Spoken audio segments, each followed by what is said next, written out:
ಕೆಲವೊಂದು ಮಾತುಗಳನ್ನ ಮಾತಾಡ್ತಾ ಇರ್ತಾರೆ. ಇವತ್ತು ಜನಾರ್ದನ್ ರೆಡ್ಡಿ ಮೇಲೆ ಏನು ಅಕ್ರಮ ಗಣಿಗಾರಿಕೆ ಪ್ರಕರಣ ಇದೆ, ಅವರನ್ನ ಪಕ್ಷಕ್ಕೆ ಸೇರ್ಪಡೆ ಮಾಡಿಕೊಂಡಿದ್ದಾರೆ ಅಂತ ಹೇಳಿ. ಇವತ್ತು ಬಂಧುಗಳೇ, ಇವತ್ತು ನಮ್ಮ ಈ ಕೊಪ್ಪಳ ಉಸ್ತುವಾರಿ ಮಂತ್ರಿ ರೀತಿಯಲ್ಲಿ ಇನ್ನೊಬ್ಬ ನಮ್ಮ ಬಳ್ಳಾರಿಯಲ್ಲಿ ನಾಗೇಂದ್ರ ಅವರು ಕೂಡ ಇದೇ ರೀತಿ ಕೇಸ್ಗಳಿಗೆ ಏನಾದರೂ ಹೆದರಿ ಜನಾರ್ದನ್ ರೆಡ್ಡಿ ಅವರು ನಮ್ಮ ಭಾರತೀಯ ಜನತಾ ಪಕ್ಷಕ್ಕೆ ಹೋಗಿರ್ಬೇಕು ಅನ್ನುವಂಥ ಮಾತನ್ನು ಹೇಳಿದರು. ಆದರೆ ನಾಗೇಂದ್ರ ಮೇಲೆ ಇವತ್ತು 32 ಕೇಸ್ಗಳಿರುವಂಥದ್ದು. ಇವತ್ತು ನನ್ನ ಕೇಸ್ಗಳಲ್ಲೇ 4 ಕೇಸಲ್ಲಿ ನಾಗೇಂದ್ರ ಇರೋದ್ರ ಜೊತೆಯಲ್ಲಿ ಇನ್ನ 28 ಪ್ರಕರಣಗಳನ್ನ ತಲೆ ಮೇಲೆ ಹಾಕೊಂಡಿದ್ದಾರೆ. ಇವತ್ತು ಯಾವ ಜನಾರ್ದನ್ ರೆಡ್ಡಿಗೆ ಸಮಸ್ಯೆಗಳನ್ನು ಸೃಷ್ಟಿ ಮಾಡಿರುವಂತ ಸೋನಿಯಾ ಗಾಂಧಿ ಇವತ್ತು ಬೇಲ್ ಮೇಲೆ ಕೋರ್ಟಿಗೆ ಓಡಾಡ್ತಾ ಇದ್ದಾರೆ ಬಂಧುಗಳೇ. ಇವತ್ತು ಯಾವ ಜನಾರ್ದನ್ ರೆಡ್ಡಿನ ಫಿನಿಶ್ ಮಾಡ್ಬೇಕಂತ ಹೇಳಿ ಯೋಚನೆ ಮಾಡಿರುವಂತ ರಾಹುಲ್ ಗಾಂಧಿ ಇವತ್ತು ಬೇಲ್ ಮೇಲೆ ಇವತ್ತು ಕೋರ್ಟಿಗೆ ಅಡ್ಡಾಡ್ತಾ ಇದ್ದಾರೆ. ಇವತ್ತು ಈ ಕರ್ನಾಟಕ ರಾಜ್ಯದ ಕೆಪಿಸಿಸಿ ಅಧ್ಯಕ್ಷ DK ಶಿವಕುಮಾರ್ ಜೈಲಿಗೆ ಹೋಗಿ ಬಂದು ಇವತ್ತು ಬೇಲ್ ಮೇಲೆನೆ ಓಡಾಡ್ತಾ ಇದ್ದಾರೆ ಬಂಧುಗಳೇ. ಮೊದಲು ಅವ್ರ ಮನೆ ನೋಡ್ಕೋಬೇಕು. ಇವತ್ತು ಜನಾರ್ದನ್ ರೆಡ್ಡಿಗೆ ತೊಂದರೆ ಮಾಡಿರೋದಕ್ಕೆ ಕಾರಣ ಒಂದೇ ಒಂದು, ಕರ್ನಾಟಕ ರಾಜ್ಯದಲ್ಲಿ ಭಾರತೀಯ ಜನತಾ ಪಕ್ಷ ಏನು ಬಲಿಷ್ಠವಾಗಿ ಆಗ್ತಾ ಇದೆ, ಇವರೆಲ್ಲ ನಾವು ಮಣಿಸಿದ್ರೆ ಮಾತ್ರ ಕಾಂಗ್ರೆಸ್ಗೆ ಜೀವ ಬರೋದು ಅಂತೇಳಿ ಸುಳ್ಳು ಕೇಸ್ಗಳನ್ನ ನಮ್ಮ ಮೇಲೆ ಇವತ್ತು ಮಾಡಿರುವಂತ ಕಾಂಗ್ರೆಸ್ಸಿಗರಿಗೆ ಶಾಶ್ವತವಾಗಿ ಇವತ್ತು ಇಡೀ ಭಾರತದಲ್ಲಿ ಜನರವರಿಗೆ ಇವತ್ತು ಸಮಾಧಿಯನ್ನು ಕಟ್ತಾ ಇದ್ದಾರೆ. ಇವತ್ತು 100 ಸೀಟ್ಗಳಿಗಿಂತ ಕೂಡ ಅವರು ಹೆಚ್ಚು ಗೆಲ್ಲೋದಿಲ್ಲ.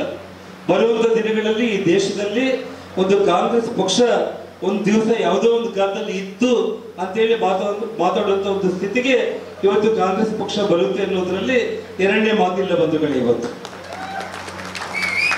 ಯಾವುದೇ ಕಾರಣಕ್ಕೂ ಕೂಡ ಇವತ್ತು ನಾನು ಕೆಲವೊಂದು ವಿಚಾರಗಳನ್ನು ನಿಮ್ಮ ಮುಂದೆ ಪ್ರಸ್ತಾಪ ಮಾಡ್ತೇನೆ. ತಾವೆಲ್ಲರೂ ಕೂಡ ಗ್ರಾಮೀಣ ಭಾಗದಲ್ಲಿ ಹೋಗ್ಬೇಕು, ಸುಳ್ಳು ಹೇಳಿದ್ದೀರಾ, ಅಧಿಕಾರಕ್ಕೆ ಬಂದಿದ್ದೀರಾ. ಇವತ್ತು ರಾಘವೇಂದ್ರ ಹಿದ್ದಾಳು ಇವತ್ತಲ್ಲಿ ಶಾಸಕರಾಗಿದ್ದಾರೆ. ಇವತ್ತು ನಿಮಗೆ ರಾಜ್ಯದಲ್ಲಿ ಕಾಂಗ್ರೆಸ್ ಸರ್ಕಾರ ಇದೆ. ಇವತ್ತು ರಾಜಶೇಖರ್ ಹಿದ್ದಾಳು ಗೆಲ್ಲೋದ್ರಿಂದ ಇವತ್ತು ಡೆಲ್ಲಿಗೆ ಹೋಗಿ ಏನ್ ಮಾಡ್ತೀರಾ? ನಿಮ್ಮ ಕಾಂಗ್ರೆಸ್ ಪಕ್ಷ 100ಕ್ಕೂ ಹೆಚ್ಚು ಸೀಟ್ ಗೆಲ್ಲಲ್ಲ, ಭಾರತೀಯ ಜನತಾ ಪಕ್ಷ 400 ಸೀಟ್ ಗೆಲ್ಲುವಂತ ಈ ಸಂದರ್ಭದಲ್ಲಿ ಡಾಕ್ಟರ್ ಬಸವರಾಜ್ ಗೆಲ್ಲೋದ್ರ ಮೂಲಕ ಇಡೀ ಕೊಪ್ಪಳ ಲೋಕಸಭಾ ಕ್ಷೇತ್ರ ಅಭಿವೃದ್ಧಿ ಆಗುತ್ತೆ ಅಷ್ಟೇ ಆಗಲಿ. ಇವತ್ತು ರಾಜಶೇಖರ್ ಹಿದ್ದಾಳು ಗೆಲ್ಲೋದ್ರ ಮೂಲಕ ನಾವು ರಾಜಶೇಖರ್ ಹಿದ್ದಾಳು ಅವ್ರನ್ನ ಪಾರ್ಲಿಮೆಂಟ್ಗೆ ಕಳಿಸೋದು ಒಂದೇ, ಒಬ್ಬ ಮೂಕನ ಮಾತುಗಳು ಬಾರದೇ ಇರೋನ್ನ ಕೂಡ ಕಳಿಸೋದು ಒಂದೇ ಬಂದಿಲ್ಲ. ಅಟ್ಲೀಸ್ಟ್ ಮೂಕರಾದ್ರೂ ಕೂಡ ಆ ಭಗವಂತ ಕೊಟ್ಟಿರೋ ಒಂದು ಜ್ಞಾನದಲ್ಲಿ ಅವರು ತಮ್ಮ ಮನಸ್ಸಲ್ಲಿ ಇರೋದನ್ನ ಹೇಳೋ ಪ್ರಯತ್ನ ಮಾಡ್ತಾರೆ. ಆದ್ರೆ ರಾಜಶೇಖರ್ ಹಿದ್ದಾಳು ಹೇಳಿದ್ರೆ ಕೇಳೋದಕ್ಕೆ ಅಲ್ಲಿ ರಾಹುಲ್ ಗಾಂಧಿನೇ ಇರೋದಿಲ್ಲಲ್ಲ. ಇದು ಸತ್ಯನ ಅಲ್ಲ, ನೀವ್ ಹೇಳಿ, ಇದು ಸತ್ಯ ಹೌದಾ ಅಲ್ಲ ಹೇಳಿತಾವ. ಹಾಗಾಗಿ ಇವತ್ತು ನಾವು ಒಂದೇ ಒಂದು ಮಾತು, ನಮ್ಮ ವೋಟ್ ಅನ್ನೋದು ವೇಸ್ಟ್ ಆಗ್ಲೇಬಾರದು. ಯಾವುದೇ ಕಾರಣಕ್ಕೂ ಕೂಡ ಇವತ್ತು ಚುನಾವಣೆ ಅಂತ ಬಂದ ತಕ್ಷಣ ಜಾತಿಗಳ ನಡುವೆ ವಿಷ ಬೀಜ ಬಿತ್ತುವಂತ ಒಂದು ಪ್ರಯತ್ನ ಮಾಡ್ತಾರೆ. ನಾವೆಲ್ಲ ಹಿಂದುಳಿದವರೆಲ್ಲ ಒಂದು ಕಡೆ, ಮುಂದುವರೆದವರೆಲ್ಲ ಒಂದು ಕಡೆ, ಈ ರೀತಿ ಬರೇ ಸುಳ್ಳುಗಳನ್ನ ಹೇಳುವಂತ ಕಾಂಗ್ರೆಸ್ ಅವ್ರ ಮಾತನ್ನ ದಯಮಾಡಿ ಯಾರು ಕೇಳೋದಕ್ಕೆ ಹೋಗ್ಬೇಡಿ.